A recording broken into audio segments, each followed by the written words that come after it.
These 10 CSGO scandals were pretty messy. My name is Braden, and welcome to Valve Guides. I am sorry to each and every one of you who felt like that was not made clear enough to you. Scandal, that word that is usually taken, blown out of proportion, and spread everywhere in order for people to make money. In this video, I will be doing my absolute best to explain the mostly recent CSGO scandals from an external point of view so that we can all be up to pace with the news. We did our best to avoid outdated scandals and focus on recent developments, and again, I will try my best to explain everything from a neutral perspective. It is up for you to decide where you stand on each subject, so without further ado, let's get right into it. To begin our list off with number 10, we have Valve being sued for aiding in underage gambling. A lot of people believe that the CSGO gambling scene has been particularly bad because it has been pushing younger people to start betting items that are worth real money, and a lot of people are mad at Valve for not getting involved in it. Mainly due to the fact that they're not gambling actual money, Valve is able to claim that it's not actual gambling. This all came alight when John McLeod filed a lawsuit against Valve on the 23rd of June due to their policies on CSGO gambling. He had gambled on many CSGO sites both as a minor and an adult and claimed many times that he hadn't even had to verify his age to get involved, with this being the main reason why so many minors use these gambling sites. Valve respectively collect 15% of all the profits made from selling skins from the Steam market. It's good to note that it is from the Steam market and Valve doesn't get revenue directly from these gambling sites because all the skins were in circulation and then they're added to these websites to be gambled. Some people say that Valve does have an interest in maintaining these gambling sites. More shockingly, people have claimed that Valve has an ownership interest and partnership and otherwise direct business relationship with CSGO Lounge, and some people say that's just plain not true. So there's some real conflict of interests here. And at number 9, we have the ESL banning ADDERALL.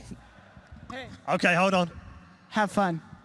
The law and regulations surrounding the use of drugs has always been a hotly debated topic around the world, as well as the CSGO community. After the pro player Symphus pointed out that the player of a pro team Cloud9 had been taking ADDERALL, I don't even care. We're all on ADDERALL. ESL installed new anti-drug measures to prevent performance-enhancing drugs from being taken during tournaments. The banning of this drug threw things off mid-tournament and was seen as a bad publicity stunt by a lot of people. It has still got players and viewers alike heated up to this day. At number 8, we have the TSM fallout. TSM looked promising, and at one point was the #1 team in the world. TSM initially broke into the CSGO scene in January of 2015 and built up their team by signing ex-Dignitas players. The team was very successful, winning multiple international tournaments and really making a breakthrough on the CSGO front, with the players being some of the highest paid ever. But things turned a bit sour. The TSM players felt as though they weren't getting shown off enough on social media and were also heated up by the fact their manager had been fired. One of the TSM players decided to hire the manager back as an external worker, but this only led to more conflict that resulted in TSM breaking away and making their own team, Astralis. It's a shame how disagreements can lead to the disbandment of an entire team, but it seemed to work out well for both parties in the end. The split seemed amicable. And at number 7, we have the IBUYPOWER scandal, which has spanned out far enough. IBUYPOWER were match fixing for skins by betting on themselves to lose so they could reap the rewards of their bets at a guaranteed win. Valve were quick to ban them for their unorthodox behavior, and I wish I could end the story there. However, Valve came out to say the players of IBP had been banned for life.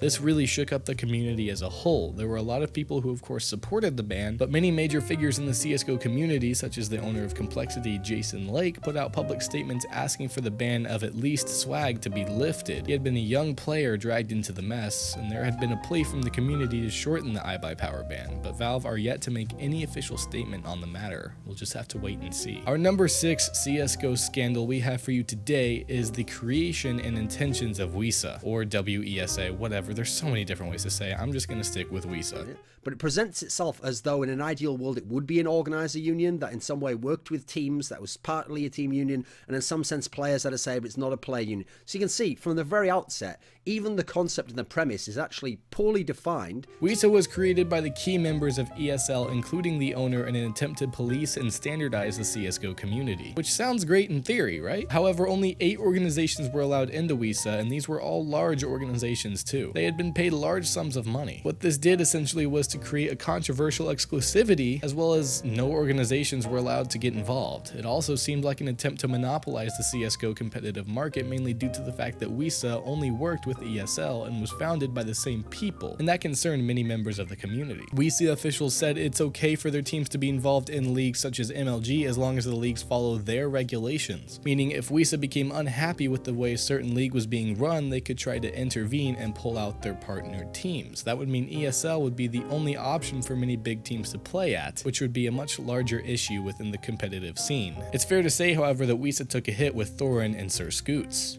He gave him one of his good old roastings. WESA to me is a bunch of businesses who are at the top of their game, organizing to stay there. And at number 5, we have the Ninjas in Pajamas scandal, with the NIP CEOs allegedly stealing money. According to various sources, the old CEOs at NIP had been conducting themselves in quite a dodgy manner, with proof arising that they had been withholding tournament winnings from their players, deferring salary payments for their own benefit. They were essentially committing accounting fraud by not only lying to their players, but lying to larger organizations and forcing the teams to quit tournaments, claiming there were no prizes to be won, when they'd already received large sums of money. He2Win was fined 1,300 euros for his alleged crimes, along with the other CEOs of NIP receiving 75 hours of community service. Ownership of NIP was subsequently transferred to Gaming AB, and we hope that they'll run NIP in a less, well, dodgy manner. At number 4, we have Freakazoid bullying Simple. Simple was in a Face It Pro League match when Freakazoid joined their Mumble server. I'm sorry for the last video we talked about this. I said TeamSpeak server. I did mean Mumble. But with his name listed as Stewie2K, he started trash talking Simple quite a bit, telling him he had no friends and to get a tan, along with highlighting the fact that Simple was trash at CSGO. Simple, why are you such a noob, dude? Yes. Why?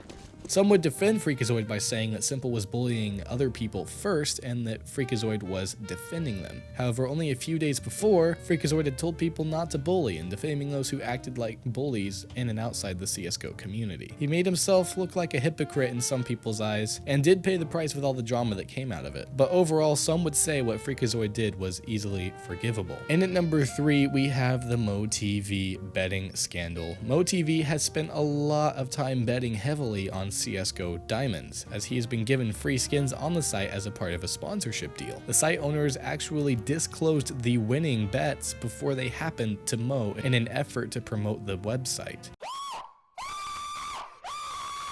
MOETV wasn't streaming enough to meet their sponsorship requirements, however, and was forced to pull out of the agreement. But he didn't let it end there. He threatened to expose CSGO Diamonds if they did not let him withdraw all of the free money they had won on a rigged system. Once he exposed the site for rigging, they exposed him for wanting to withdraw a lot of money that he had not actually won. Neither party was innocent in this case, but many people would say that Mo was in no position to be asking for earnings that he had won illegitimately. And at number 2, we have the big mess that is the Luminosity players moving to SK Gaming. The players at Luminosity claimed they were unhappy with Luminosity and in fact asked them to be sold to other teams. Whilst they were in the talks with SK Gaming, SK offered to help them get out of their contract with Luminosity, allowing them to join SK if they wished. Right after they had agreed to join SK Gaming, the Luminosity team got cold feet and wanted to stay at Luminosity. They claimed that SK Gaming had tricked them and was not offering proper legal advice, and deceived them because they didn't speak English very well. However, SK Gaming kept quiet on the matter and claimed that Luminosity had made the choice on their own regard. The team eventually did have to sign with SK Gaming, but would have likely been sold by Luminosity anyway. Some would say that SK Gaming acted maliciously, however, they did not break any laws as far as the CSGO world is concerned. Number 1, the biggest scandal that the CSGO community is facing at this time is the scandal involving tmartn and Syndicate. For CSGOLOTTO is one of the biggest CSGO gambling sites in the entire community, and the site gets many big YouTubers making videos on it, promoting it, and using its system. A YouTuber going by the name Honor the Call came out with a video that exposed tmartn and Syndicate as being the president and vice president and founders of the site, despite the fact they've been promoting it in several of their videos without disclosing their financial ties to the site. This was pretty shady by tmartn and Syndicate, as they never once indicated ownership of the site and encouraged viewers both young and old to get involved with CSGOLOTTO. They showed videos where they literally won thousands of dollars $100. Yet of course, as owners, they could have rigged the system to make every game they played win, and they could have easily been stealing money from their own viewers, as they can make sure they won the best skins each round. H3H3 brought even more light to this huge scandal by making a video on it himself. It's illegal to not disclose if you've been paid or work for a company to promote or review that product. But in response, tmartn claimed that everything had been conducted within legal requirements and that he had spent, quote, countless hours working with an attorney to make sure everything was legal. And he also claimed that he had stated he was the owner of the site many times in streams, videos, and in descriptions. Of course, evidence on this occasion definitely was not on his side, as nobody could find a prior example. He did change the descriptions of his videos to say it only after the fact. Other big members of the CSGO community, such as Josh OG, were also involved in the scandal, yet it does have time to fully unravel. What is easy to determine though is that tmartn and Syndicate do have a lot of explaining to do. Whether it was illegal or not, it was still pretty shady. Well, that does it for this video, guys. What are your thoughts on the subject? I made an effort to stay neutral on these topics, but you certainly don't have to. Let us know your opinion in the comments section below. Just remember,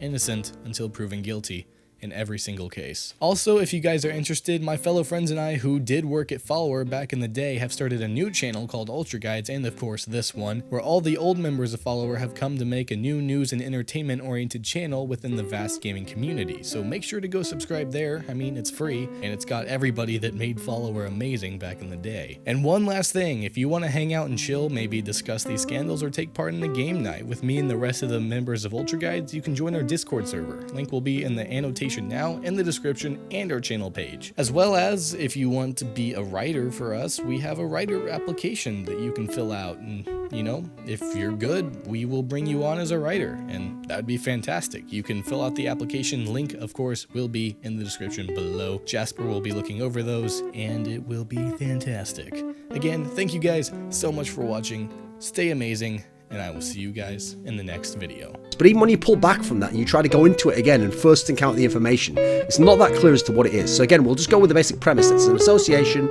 in some way spawned by ESL, supposedly not run by ESL.